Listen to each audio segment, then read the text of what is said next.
사사기 16장까지는 사사들의 활약에 대한 것에 초점을 맞춰서 사사들의 이야기가 진행이 됐습니다. 근데 17장부터는 이제 사사들의 이야기가 아니라 사사 시대의 이스라엘 백성들의 삶을 더 집중해서 조명해 보여줍니다. 17장을 우리가 봤는데 17장은 에브라임 지파의 미가라는 사람에게 초점을 맞춰서 그 한 사람의 삶이 어떠했는지를 보여줍니다. 근데 그것은 단 한 사람의 그 삶의 모습이 아니라 그 미가는 사사 시대의 이스라엘 백성들의 삶이 어떠했는지, 그들의 일반적인 삶이 아니라 그들의 신앙의 삶이 어떠했는지를 보여주는 것이었습니다. 그리고 이제 18장에선 한 사람이 아니라 단지파라고 하는 한 공동체의 삶을 우리에게 소개해 주고 있습니다. 이것도 똑같은 맥락에서 우리가 이해를 할 수 있습니다. 한 개인의 삶이 한 공동체로 연결되어지는 것을 볼 수 있습니다. 그러니까 한 사람의 신앙의 삶이 어떠한지를 보면 그 한 공동체, 한 지파의 신앙의 삶 또한 어떠한지를 우리가 이 단지파를 통해 미가로부터 시작되어 이 단지파로 이렇게 연결되어지는 것을 보게 됩니다. 그러면 이 단지파를 통해 한 공동체의 삶이 어떠한지를 우리가 보게 되면 그 후에는 한 나라라는 그 공동체의 영적인 삶, 신앙의 삶이 어떠한지도 우리가 결국에는 보게 되는 겁니다. 그러면 28장을 통해 결국에 우리는 이 한 나라의 그 운명이 어떻게 바뀌어지는지, 지금 우리가 살고 있는 이 미국과 또는 우리 조국 대한민국도 이 17장과 18장을 통해서 우리가 함께 발견할 수 있게 되는 겁니다. 그러면 18장의 그 이야기들을 좀 제가 이렇게 새롭게 재구성해서 말씀들을 통해 한 공동체의 그 신앙의 삶을 통해 우리에게 주시는 말씀이 무엇인지를 보도록 하겠습니다. 1절에 보면 그때 이스라엘에 왕이 없었고 단지파는 이때 거할 기업의 땅을 구하는 중이었으니 이는 그들이 이스라엘 지파 중에서 이때까지 기업의 땅 분배함을 얻지 못하였음이라. 얼핏 보면은 단지파가 땅을 분배받지 못했다는 것으로 이해되어질 수도 있습니다. 근데 우리가 여호수아서부터 이제 쭉 말씀들을 보고 또 사사기 1장의 말씀도 보면은 이들이 모든 지파가 땅을 다 골고루 분배받았다라는 것을 알 수가 있죠. 여호수아 마지막에 보면은 단지파가 분배받았던 땅의 그 지역에 대해서 분명하게 말해줍니다. 소라와 에스다올부터 쭉 얘기하면서 욥바까지다 이렇게 말합니다.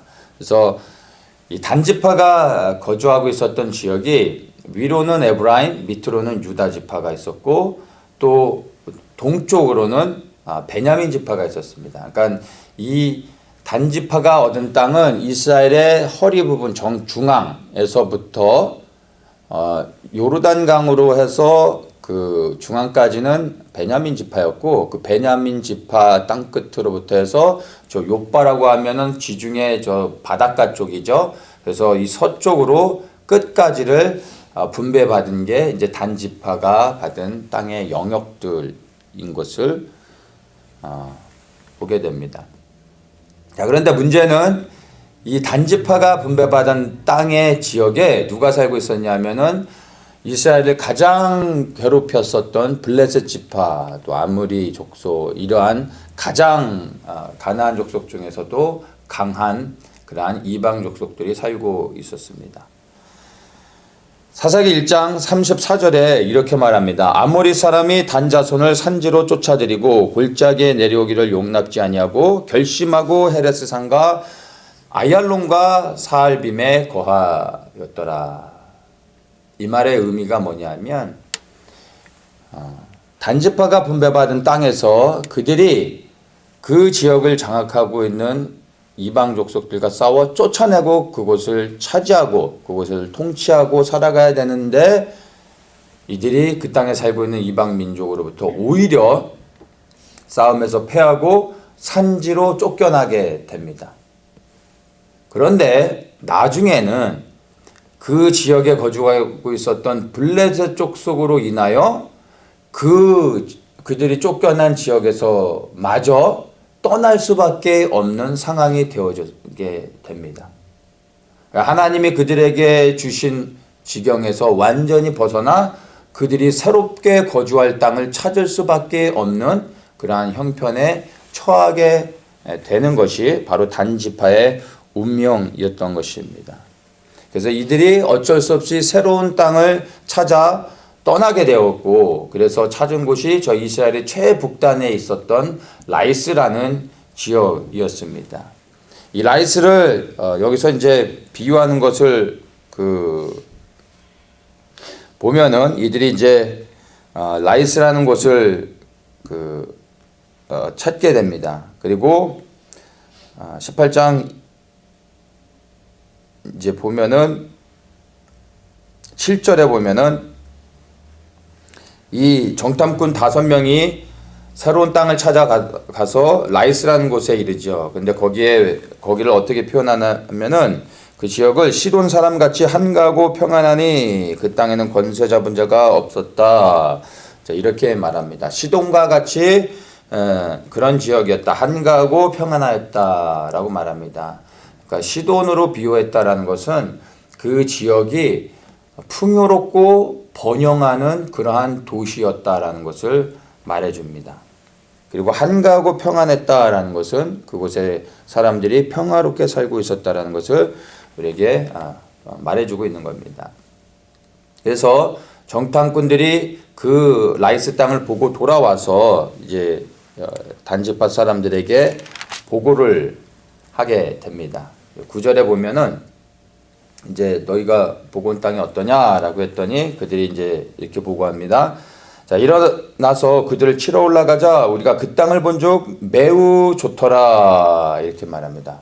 그 땅을 봤더니 매우 좋더라. 보기에 좋았더라. 그러니까 우리가 그 땅을 취하러 가자. 이렇게 말하는 것입니다.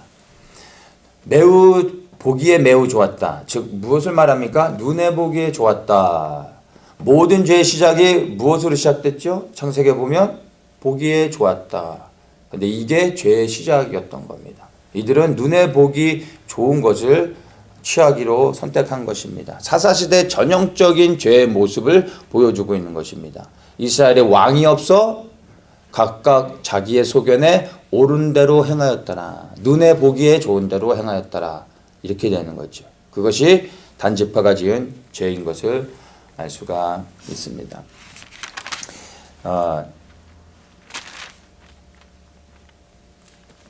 7절에서도 봤지만 그 라이스 사람들이 살고 있었던 지역을 설명하기를 한가하고 평안했다라고 말합니다. 한가하고 평화로웠다라는 얘기는 그들이 다른 그 지역에 있는 어떤 다른 족속들과 싸우지 않고 그들만의 그 지역 안에서 그들이 평화롭게 살고 있었다는 것을 말해주는 겁니다.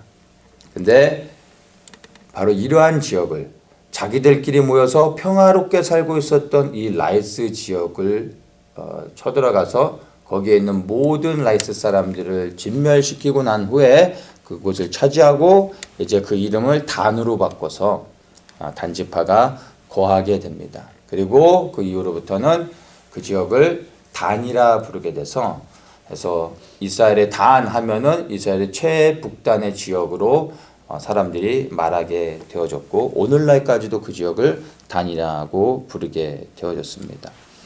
결국엔 단지파가 하나님이 분배해 주신 땅의 영역을 떠나서 저 최북단의 라이스 지역으로 가서 새롭게 거주할 곳을 찾게 되어졌습니다. 근데 우리가 이 단지파가 그 라이스 지역을 차지하게 됐던 것에 대해서 우리가 좀 곰곰이 생각해 볼 필요가 있습니다.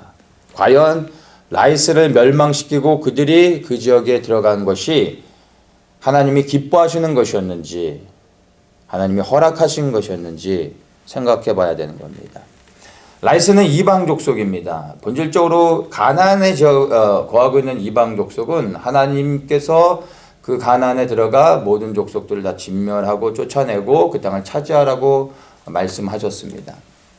근데 우리가 이 라이스를 점령한 것에 대해서는 좀 퀘션을 가지고 생각해 봐야 됩니다. 말씀을 드린 것처럼 이 라이스는 다른 이방 족속들과 싸우면서 지내지 않고 자기들만의 평화롭게 그 지역에서 머물며 살아가고 있었던 것입니다. 근데 과연 그렇게 살아가고 있는 이방 족속들을 그들이 진멸하고 그 땅을 차지하는 게 옳았던 것인지 우리가 생각해야 되는 겁니다. 원래 그 북방 지역을 하솔에 거하는 북방 왕인 야빈이라는 자가 있었는데 사사기 4장에 보면 드보라하고 싸움을 하게 됐죠. 그때 이제 철병거 900승을 가지고 와서 드보라와 싸움을 했던 왕이 야빈 왕인데 그가 북쪽 지역을 다스리고 있었던 이방 족속의 왕이었습니다. 근데 드보라와 싸우고서 완전히 패하게 됐죠. 그리고 그 북쪽의 패권을 이제 잃어버리게 됩니다.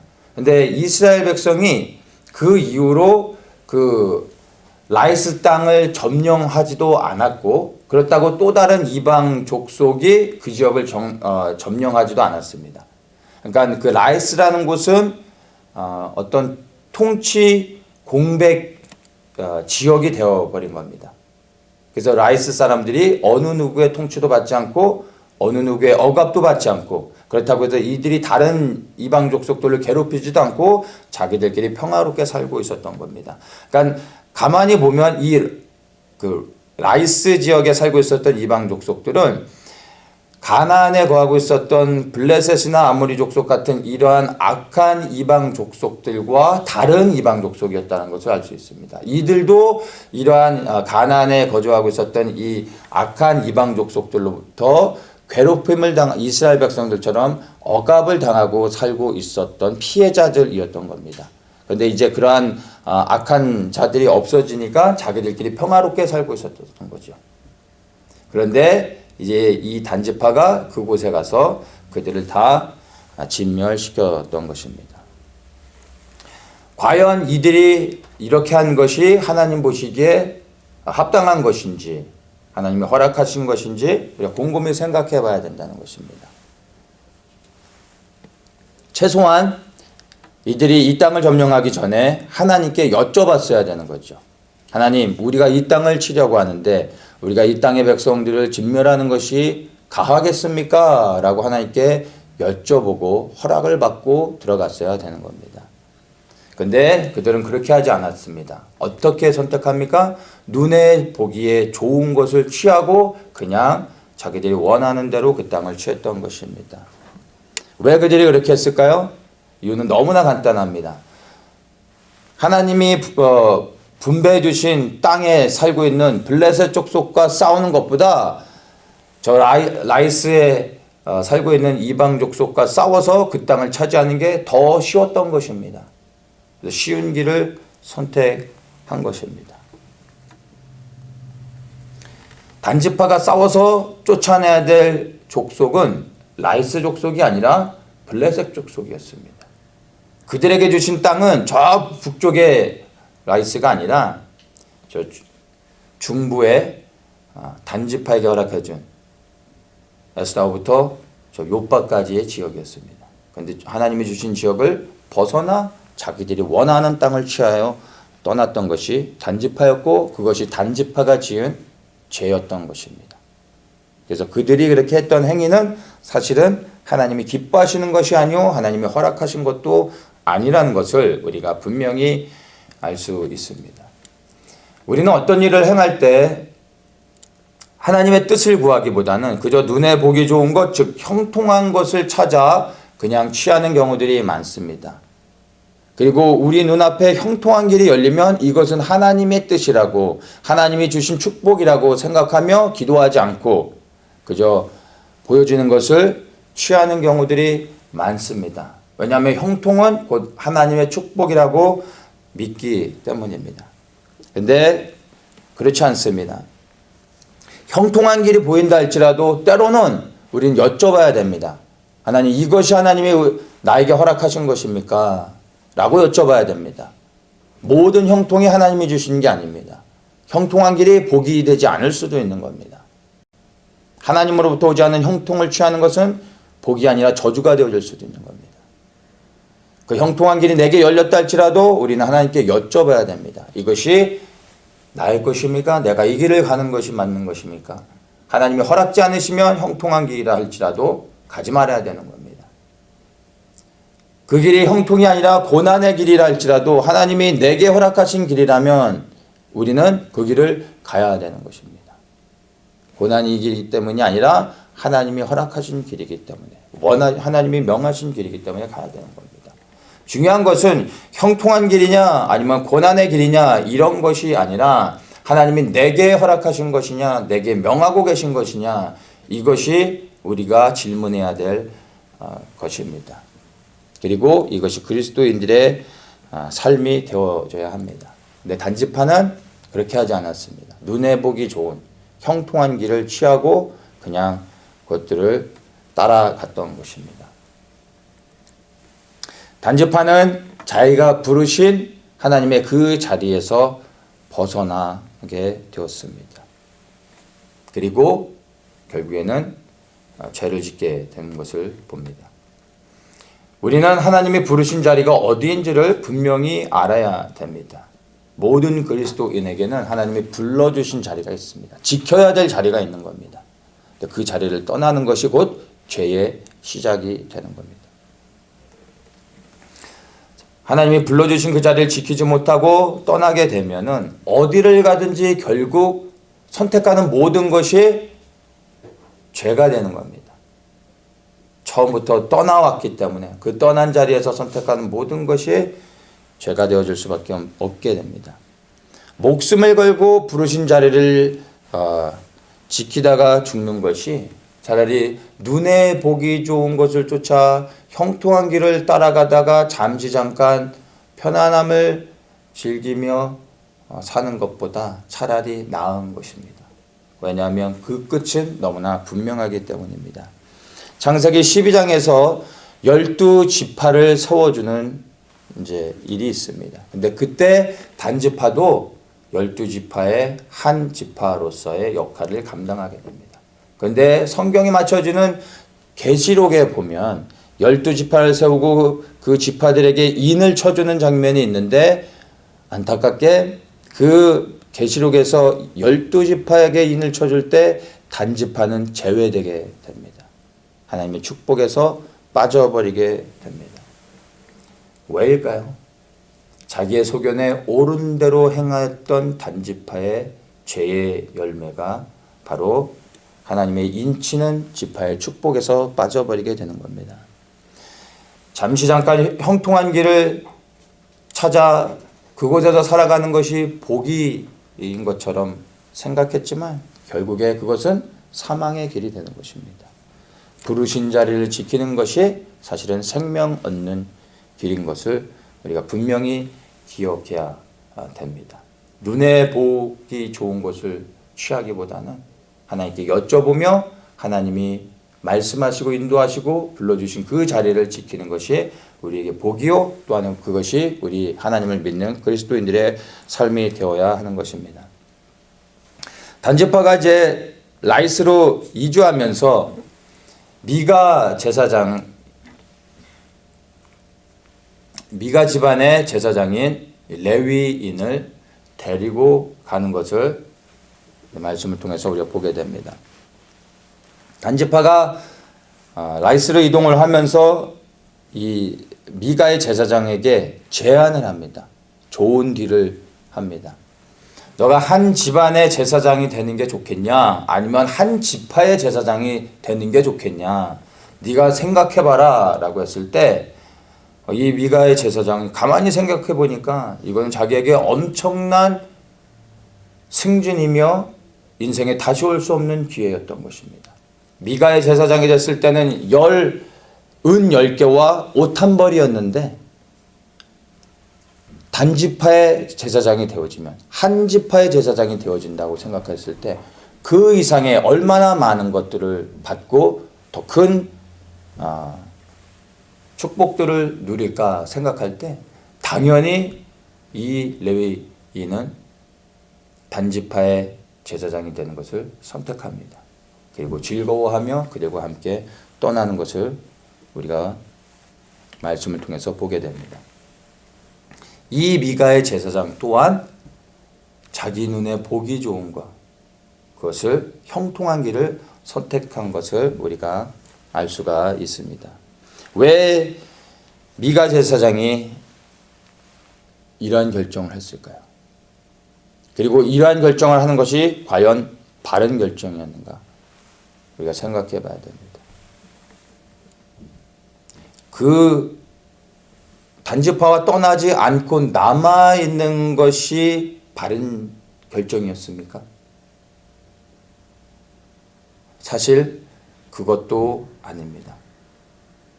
왜냐하면 이 미가의 제사장은 처음부터 하나님이 불러주시지도 않았는데 스스로 제사장이 되어진 사람입니다. 그 자리에 미가의 제사장으로 남아있든 아니면 단지파를 쫓아 한 지파의 제사장이 되든 사실 그의 모든 선택은 죄인 것입니다. 처음부터 불러주시지도 않았는데 제사장이 된 사람입니다. 그가 제사장이 된 이유는 단 하나입니다. 은 10개와 옷 한 벌 때문에 제사장이 되어진 사람입니다. 오늘날에도 주님께서 부르지도 않았는데 목사가 되는 사람들이 많습니다. 그런 사람들은 동일하게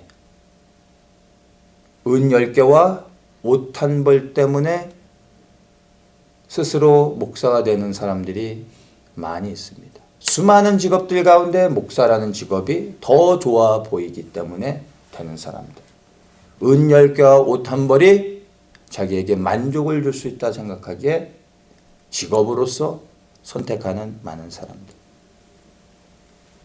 이렇게 은 10개와 옷 한 벌 때문에 목사가 되는 사람들은 약속한 은 10개를 받지 못하면 떠납니다.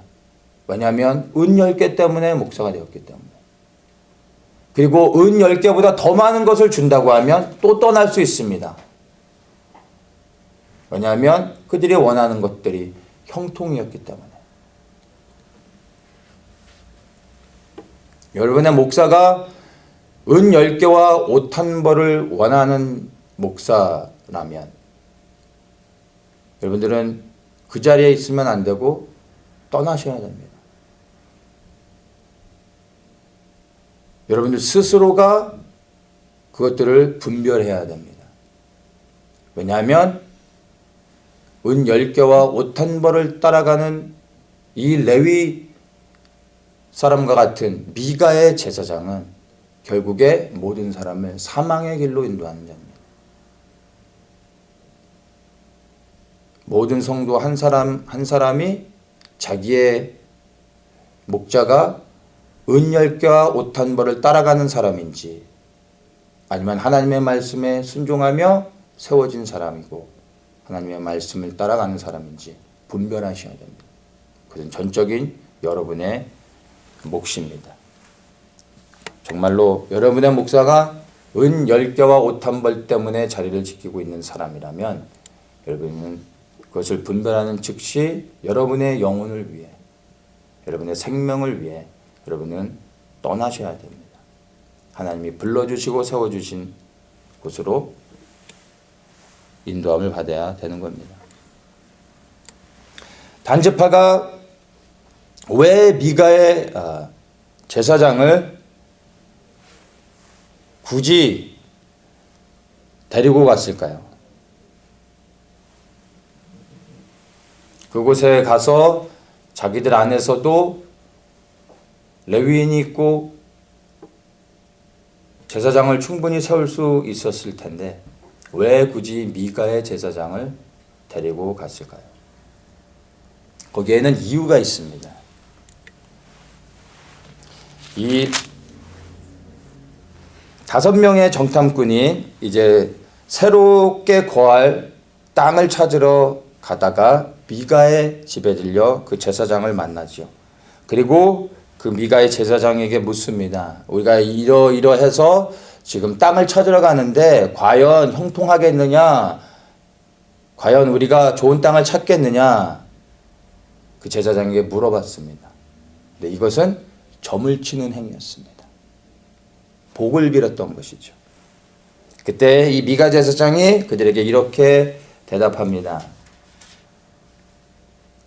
6절에 평안히 가라 너희의 행하는 길은 여호와 앞에 있느니라. 이 말을 듣고 5명의 단지파의 정탐꾼들은 마음에 위로를 얻습니다. 그리고 하나님이 우리를 축복해 주시는구나, 우리가 좋은 땅을 찾겠구나 하면서 그들이 떠나갑니다. 그리고 정말로 눈에 보기 좋은 형통한 땅 라이스를 찾게 되고 그 땅을 얻게 됐습니다. 그래서 이들이 그들에게 축복해 준 이 미가 제사장이 다른 그 어떤 제사장보다 그들에게 있어서 축복을 주는 이 제사장이 너무 마음에 들었던 것입니다. 스카웃해서 데려가고 싶었던 것입니다. 그래서 이 미가 제사장을 데리고 그들이 새로운 땅 라이스로 함께 데리고 갔던 것입니다. 오늘날 성도들이 원하는 목사가 어떤 목사입니까? 많은 성도들이 원하는 목사가 어떤 목사입니까? 형통을 예언하는 목사들, 축복을 선포하는 목사들. 왜냐하면 이 라이스 사람들처럼 복을 받기 원하는 겁니다. 형통을 말해주길 원하는 겁니다. 누군가가 예언해 줄 때 근거 없이 그저 잘 될 것이라고 말해주고 축복해 주는 것을 사람들은 좋아합니다.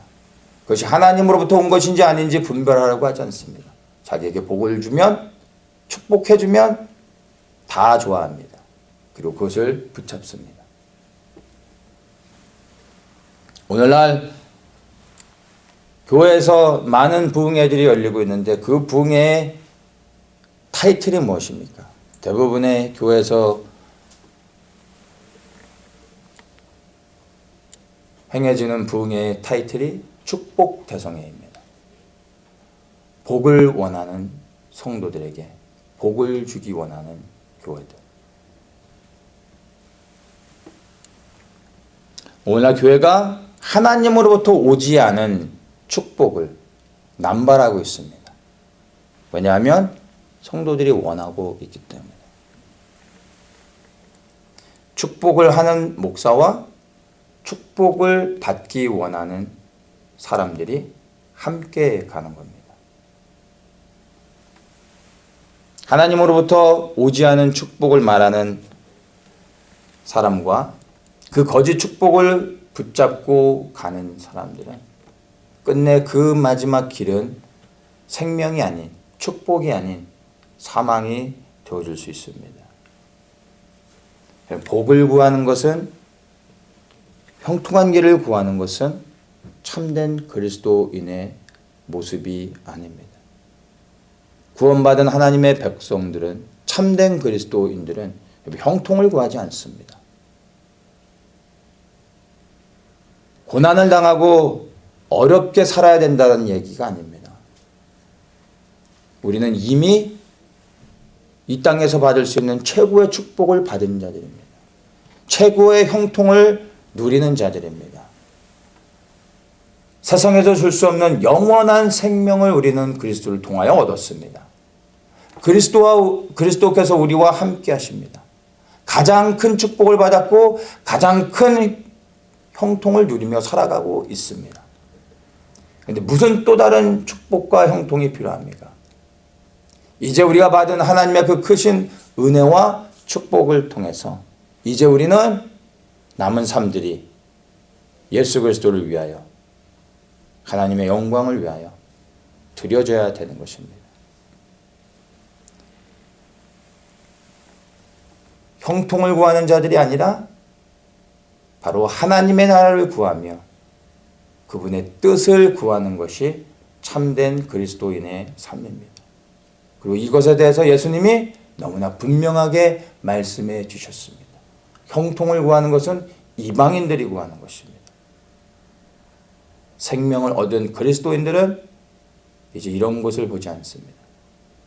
하나님의 나라를 보고 그 나라가 이 땅에 이루어지는 것을 소망하며 자신의 삶을 들여 하나님을 위해 살아가는 것입니다.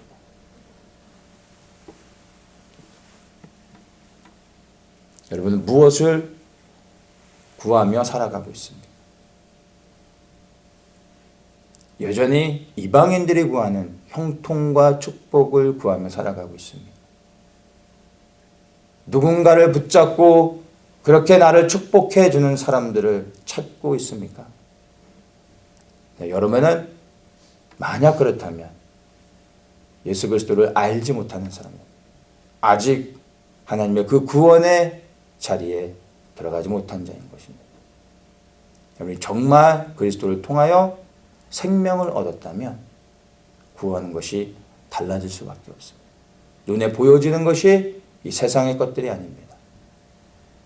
하나님의 나라가 여러분 눈에 보여지게 되고 그것을 구하게 되는 겁니다.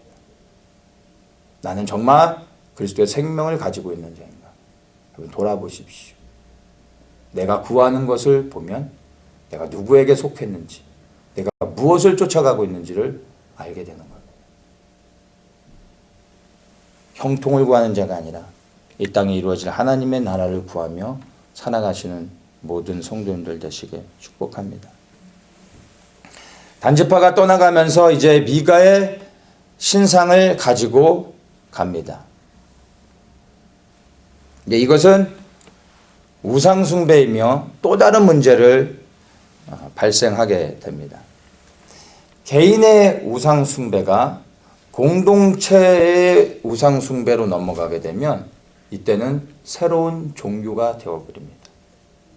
미가가 자기 집안에 신상을 만들어 놓고 혼자 우상숭배하는 것은 개인의 문제입니다. 그런데 이것이 공동체로 옮겨갈 때는 개인의 문제가 아니라 공동체의 문제가 되고 이 공동체의 우상숭배는 새로운 종교, 하나님을 대적하는 새로운 종교가 되게 됩니다. 그래서 개인의 우상숭배와 공동체의 우상숭배는 완전히 다릅니다. 그런데 그 시작은 개인의 우상숭배에서 번지게 되는 겁니다. 이 단지파의 우상숭배는 그래서 엄청난 결과를 가져오게 됩니다. 나중에 이제 이스라엘이 남과 북으로 나눠지면서 여로보암이 북이스라엘의 왕이 되어지며 베델과 단에 금송아지를 세웁니다. 남유다에 예루살렘이 있고 예루살렘에 하나님의 성전이 있기 때문에 북이스라엘의 자기의 백성들이 제사를 드리러 저 예루살렘 남유다로 다 가고 그리고 자기를 다 버리게 될까 두려워서 그가 우상을 세우고 자기의 백성들로 하여금 예루살렘을 내려가지 못하도록 합니다. 그리고 그 우상을 숭배하는 것으로 넘어지게 만들죠. 그래서 세운 곳이 바로 단과 베델의 금송아지 우상이었습니다. 그런데 그가 단에 이러한 금송아지 우상을 세울 수 있었던 근거가 뭐냐면 이 단지파가 이미 그 지파의 우상으로서 미가 집안에 있었던 신상을 가지고 거기에서 세웠기 때문에 그리고 그것이 모든 이스라엘 백성들에게 알려졌기 때문에 이 여로보암이 단에다가 금송아지를 세울 수 있는 근거가 되어진 겁니다. 31절에 이렇게 말해줍니다. 하나님의 집이 실로에 있을 동안에 이 하나님의 집은 곧 언약궤를 말하는 거죠. 그러니까 예루살렘의 성전이 세워지기 훨씬 전 일이죠. 이 언약궤가 실로에 있을 때 미가에 지은 바 새긴 신상이 단 자손에게 있었더라. 이렇게 말해주고 있습니다. 즉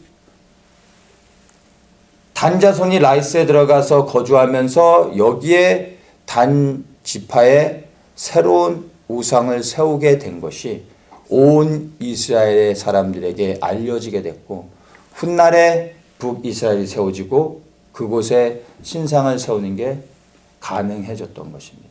그리고 많은 사람들이 이제 그 단에 세워진 금송아지에 절을 하며 북이스라엘이 결국에는 하나님의 심판을 받고 멸망하게 되는 원인이 되어졌던 것입니다. 한 개인이 하나님을 떠나 우상을 섬기게 되면 나중에는 그것이 공동체로 번져가면 한 지파가 우상을 섬기며 하나님을 떠나게 됩니다. 그리고 그 마지막은 어떻게 되냐 하면 한 지파에서 끝나는 것이 아니라 이제 한 나라, 이스라엘이라는 한 나라가 하나님을 떠나 우상을 섬기고 결국에 하나님의 심판을 받고 멸망되게 되는 것을 우리가 성경의 말씀을 통해서 보게 되는 겁니다.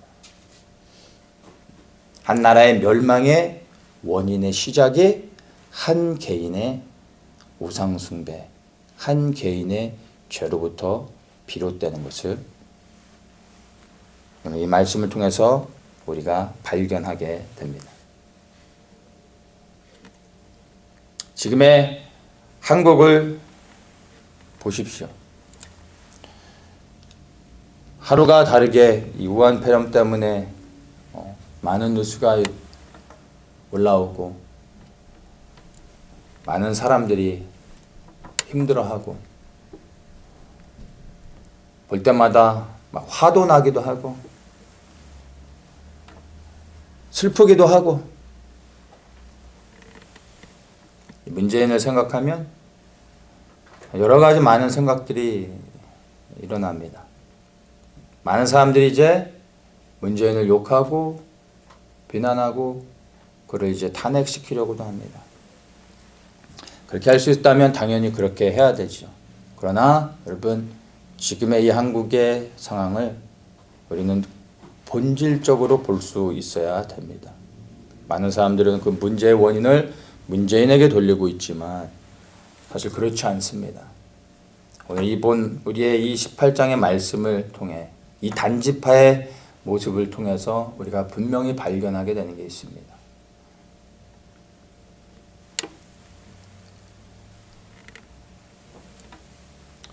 악한 백성에게 하나님께서 악한 왕을 주십니다.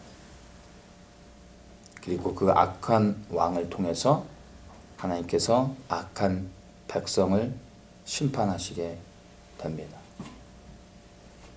이것이 하나님의 공의이며 하나님의 뜻인 겁니다. 하나님은 결코 선한 백성에게 악한 왕을 주시는 분이 아닙니다. 악한 백성에게 악한 왕을 주십니다. 한국 역사상 문재인과 같이 이보다 더 악한 왕이 있었습니까? 역대 대통령을 통틀어서 이보다 더 악한 왕이 있었습니까?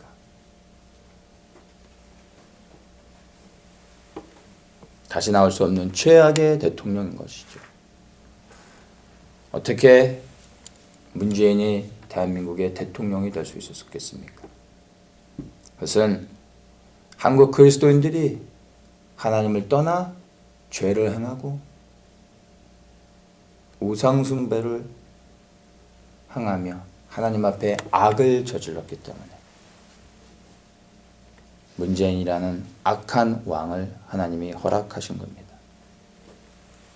지금의 이 한국과 한국 교회가 대한민국의 역사 속에서 가장 하나님께 큰 죄악을 저지르고 있다라는 반증이 되어지는 겁니다.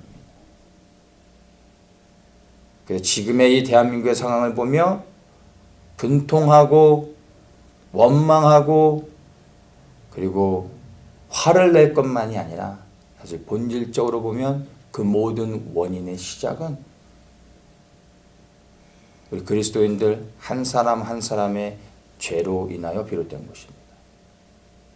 이것이 쌓여 교회의 죄가 되어졌고 이것이 더 쌓여 나라의 죄가 되어져서 하나님이 심판하실 수밖에 없게 되어졌습니다.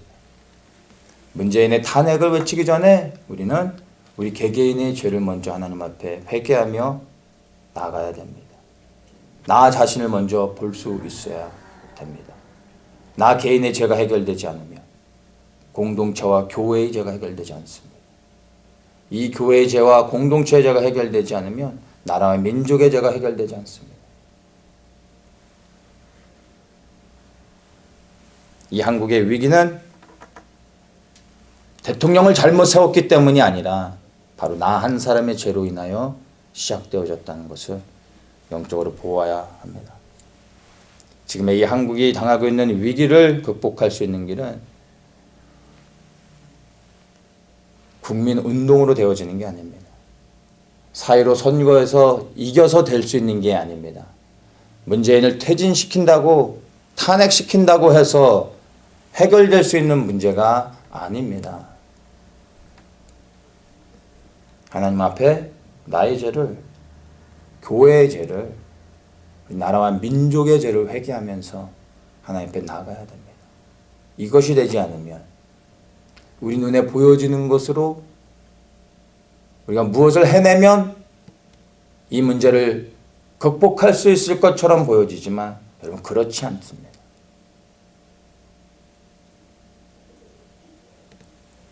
대한민국이 살아갈 수 있는 유일한 길은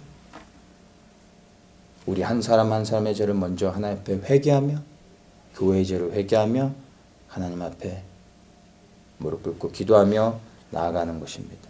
이것이 대한민국의 회복의 시작인 겁니다. 이 단지파의 교훈은 지금 이 시대를 살아가고 있는 우리 그리스도인들에게, 특별히 우리 대한민국 성도들에게 하나님이 주시는 분명한 말씀입니다. 이 지금의 상황들을 우리가 정말 이 말씀을 통해 영적으로 분별하면서 이 문제의 해결책이 어디에 있는지, 우리가 무엇을 해야 되는지를 생각해야 됩니다.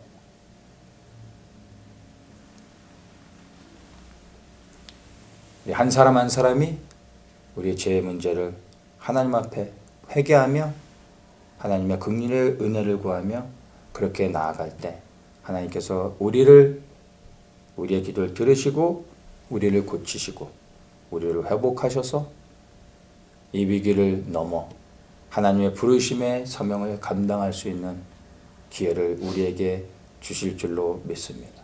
그것을 믿기에 우리가 그 신실하신 하나님을 기대하며 죄를 회개하는 자리로 그렇게 나아가기 원합니다. 이것이 이 단지파를 통해서 오늘 우리에게, 우리 대한민국 모든 성도들에게 하나님이 주시는 분명한 경고의 말씀이라 믿습니다. 모든 한 사람 한 사람 회개의 자리로 나아가기를 예수님의 이름으로 축복합니다.